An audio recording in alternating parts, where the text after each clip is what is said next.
안녕하십니까. 매일 눈으로 세상의 흐름 읽어드리는 와이타임스 정세 분석의 축복일입니다. 미국의 마크 에스퍼 전 국방장관이 미국 시간으로 10일 발간한 회고록이 있습니다. 성스러운 맹세라는 책인데요. 이 내용이 공개되면서 이 한국 사회에 엄청난 충격을 던져주고 있습니다. 특히 관심을 끄는 것은 도널드 트럼프 정부 당시에 전쟁 일보 직전의 위기까지 갔다는 내용, 그리고 주한미군 철수가 집중적으로 거론되었다는 부분, 또 한국의 문재인 정부와의 갈등 등에 대한 서술, 이런 내용들에 관심이 특히 갑니다. 에스퍼 전 장관은 트럼프 행정부 때인 2017년 11월부터 육군 장관을 지냈고요. 2019년 7월부터 2020년 11월까지 국방장관을 역임한 바 있습니다. 하나씩 좀 보죠. 에스퍼 전 장관은 회고록에서 2018년 1월 미북 간의 일촉즉발의 위기 상황으로 흘러갔고, 이에 따라서 주한미군 가족들에 대한 소개령, 그러니까 대피령을 내리려다가 결국 접었다라고 밝혔습니다. 그동안 트럼프 전 대통령이 한반도에서의 전쟁 준비를 했다는 사실은 익명의 일부 당국자들 인용해서 미국 언론에서 단편적으로 보도된 바는 있습니다. 그러나 이 미국의 국방장관을 지냈던 인물이 직접 확인해 줬다는 점에서 의미가 있습니다. 이 에스퍼 전 장관은 회고록에서 육군 장관 취임 넉 달 전인 2017년 7월 북한이 미국 본토를 사정권에 둔 대륙간 탄도미사일, 그러니까 ICBM을 시험 발사했고 9월에는 핵실험을 했다 그러면서 이 북한이 이 ICBM에 핵무기를 탑재할 수 있었기 때문에 미국은 매우 심각한 위협으로 받아들였다라고 적었습니다. 그래서 에스퍼가 육군 장관으로 11일 취임하자마자 정책의 모든 초점을 육군의 미래가 아니라 한반도 정세와 주한미군 태세, 또 실질적인 북한과의 전쟁 가능성에 맞췄다라고 했습니다. 에스퍼 전 장관이 언급한 바로 그 시기는 트럼프 당시 대통령이 화형과 분노를 언급하면서 김정은 북한 국무위원장하고 핵버튼 설전을 주고받는 등 아주 미북 간의 긴장이 최고조에 달하던 시기였습니다.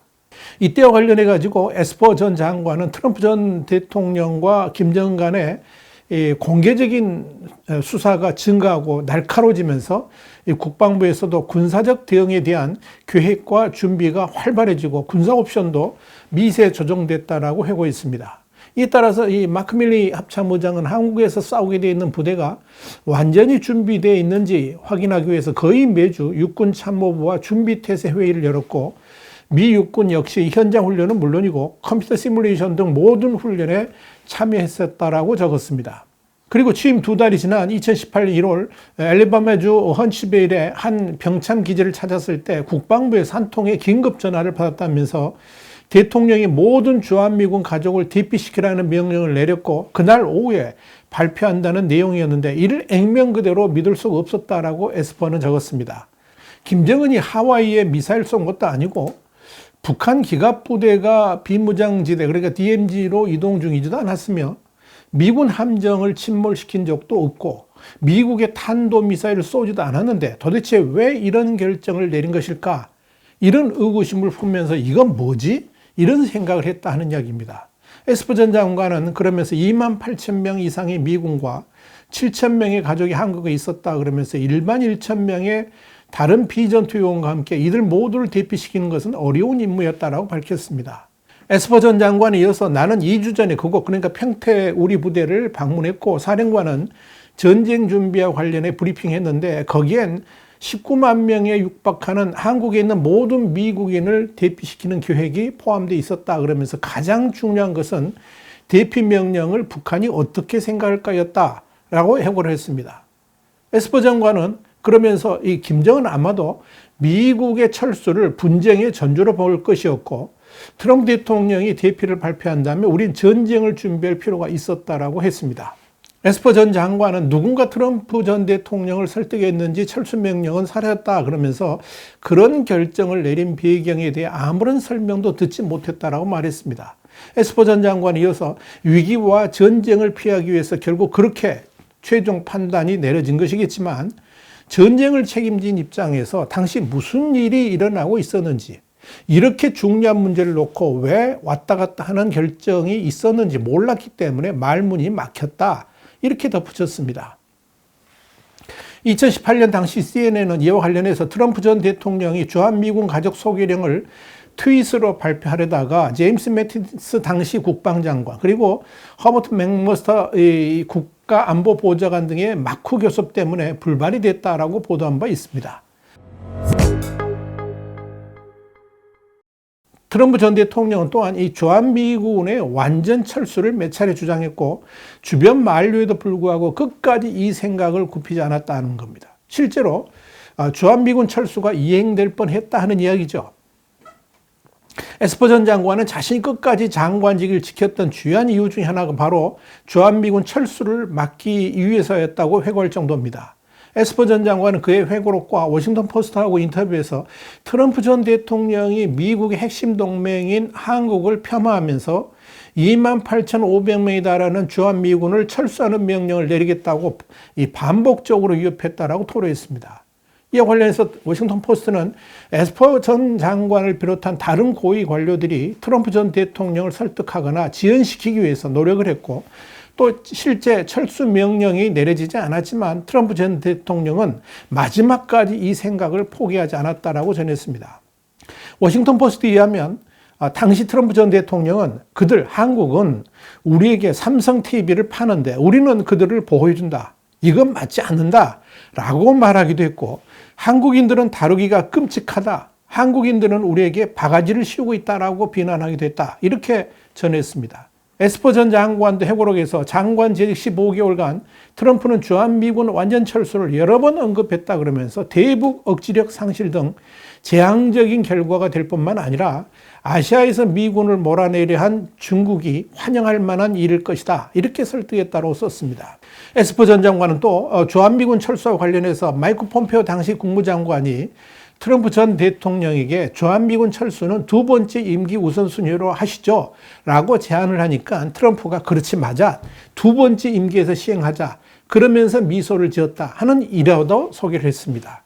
에스퍼 전 장관 회고록에 의하면 트럼프 전 대통령은 한국뿐만 아니라 다른 동맹국도 안보 문제에서 미국에 무임승차한다 그러면서 아프리카 주둔 미군 철수 희망을 피력했고, 실제 독일 주둔 미군의 감축을 발표하기도 했습니다.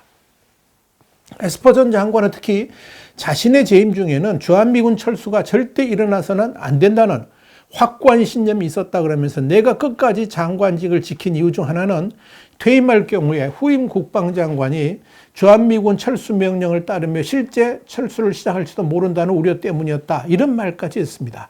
그러면서 에스퍼 전 장관은 워싱턴 포스트에 트럼프 전 대통령은 군 최고사령관이 되기에 적합하지 않다 그러면서 선출된 지도자, 특히 미국의 대통령은 자신보다 나라를 우선시하는 기본 자질을 체화하고 원칙과 진실성이 있어야 되는데 트럼프 전 대통령은 그런 요건을 갖추지 못했다라고 비판했습니다. 한미 간의 방위비 분담금과 관련해서도 에스퍼 전 장관은 2020년 3월 한미 간의 잠정 타결안을 마련했는데 트럼프가 이를 되돌려버렸다 그랬습니다. 그러면서 국무부가 주도한 협상팀이 13% 증액안을 잠정 합의해서 백악관에 보고했지만 트럼프 전 대통령이 11시간 만에 이를 거부했다라고 확인했습니다. 분담금 협상 당시 트럼프 전 대통령은 400% 인상을 주장했지만 에스퍼 전 장관은 50% 증액으로 시작하는 것이 좋다고 판단했는데, 사실 이 13%라는 수치는 합리적 해법을 찾으려는 폼페오 전 장관이나 자신이 보기에도 어려운 일이었다라고 평가를 했습니다. 이 에스퍼 전 장관은 트럼프 당시 미국 정부하고 문재인 한국 정부 간에 상당한 갈등이 있었다는 사실도 확인했습니다. 갈등의 원인은 미국 입장에서 봤을 때 문재인 정부가 중국에 지나치게 쏠리고 있다라고 봤기 때문입니다. 에스퍼 전 장관은 회고록에서 미국과 한국은 모두 북한의 위협과 함께 중국의 장기적인 전략적 도전을 마주하고 있다 그러면서, 그럼에도 문재인 정부는 통상 무역 지정학이라는 중력으로 인해 가지고 이 중국 정부의 궤도 안으로 이동하는 것처럼 보였다. 이렇게 말을 했습니다. 한마디로 한미동맹보다 한중 관계를 더 중시했고 친중 탈미 정책을 펼쳤다는 의미입니다. 에스퍼 전 장관은 그 대표적 사례로 경북의 성주 주한미군 사드, 그러니까 고고도 미사일 방어체계 기지 문제를 언급했습니다. 에스퍼 전 장관은 문재인 정부가 사드 기지에 대해서 협조하지 않아서 사드를 철수하려 했다 그러면서 2017년 사드 배치 당시에 중국의 격렬한 반응에도 불구하고 박근혜 대통령은 꿋꿋이 버텼지만 문재인 대통령이 취임하면서 한국 입장이 바뀌었고 중국 쪽으로 끌려가는 것처럼 보였다라고 썼습니다. 그래서 에스퍼 전 장관은 육군 장관이었던 2018년부터 한국 측에 수차례 문제 제기를 했다 그러면서 그때마다 조금만 참아달라고 했을 뿐 서울은 행동하지 않았다라고 해고했습니다. 에스퍼 전 장관에 이어서 이때 한국이 중국을 경제적 파트너로 여기면서 이 편을 들고기도 했고 동시에 안보를 이유로 미국에 의존하는 불가능한 길을 선택하는 것이 아닌가 하는 우려가 미국 정부에서 나왔었다라고 적었습니다. 안미 경중에 대한 우려를 말한 거죠. 이런 상황 때문에 에스퍼 전 장관은 2020년 10월 나의 카운터파트 그러니까 서욱 국방장관에게 사드를 한반도에서 철수하는 방안을 고려하겠다라고 통보했다 그러면서 이 서 장관에게 이것이 동맹을 대하는 방식이냐? 당신들 아들과 딸이 이런 조건에서 복무한다고 생각하면 행복할 수 있겠느냐? 이렇게 강하게 문제 제기를 했다라고 밝혔습니다. 실제 에스퍼 전 장관의 분노는 말로만 끝나지 않았고 옆에 있던 마크 밀리 합참 의장에게 한반도에서 사드를 철수해서 다른 곳에서 임무를 수행할 수 있는 방안에 대해 합참이 90일간 조사를 진행하라고 이렇게 지시했다. 이런 말까지 썼습니다. 에스퍼 전 장관이 이렇게 행동하게 된 이유는 사드의 철수가 외교적인 처사는 아니었지만 한국인들을 흔들 필요가 있었다 그러면서 미군들은 미국뿐만 아니라 한국도 지키고 있었기 때문에 그렇게 했다라고 말을 했습니다. 물론 사드의 철수는 결국 이행되지는 않았습니다. 에스퍼 전 장관은 그러면서 진보를 표방하는 문재인 정권은 미국에서 어떻게 해서든 전작권을 회수하려고 했다 그러면서 전작권 전환은 올바른 접근이자 미국도 지지를 하지만 한국군이 준비되어 있을 때 전환이 이루어진다 이렇게 주장을 했습니다. 에스퍼 전 장관은 한국군이 준비도 되지 않은 상태에서 전작권을 당장 전환하게 되면 한미 간의 합동 전쟁 대응 효율에 해를 입히고 이는 북한에 대한 억지력에도 큰 영향을 미칠 것이다 라고 주장을 했습니다. 에스퍼 전 장관은 문재인 정부가 2019년 한일 군사정보보호협정 그러니까 지소미아 파기 결정을 한 것에 대해서도 한일 간의 불화로 북한과 중국이 이득을 보고 있었다 그러면서 이런 모습을 본 트럼프는 넌더리가 난 듯 머리를 흔들면서 이런 위대한 동맹의 가치가 있나 좀 역설적으로 말한 거죠. 그렇게 비꼬듯 말했다라고 전했습니다.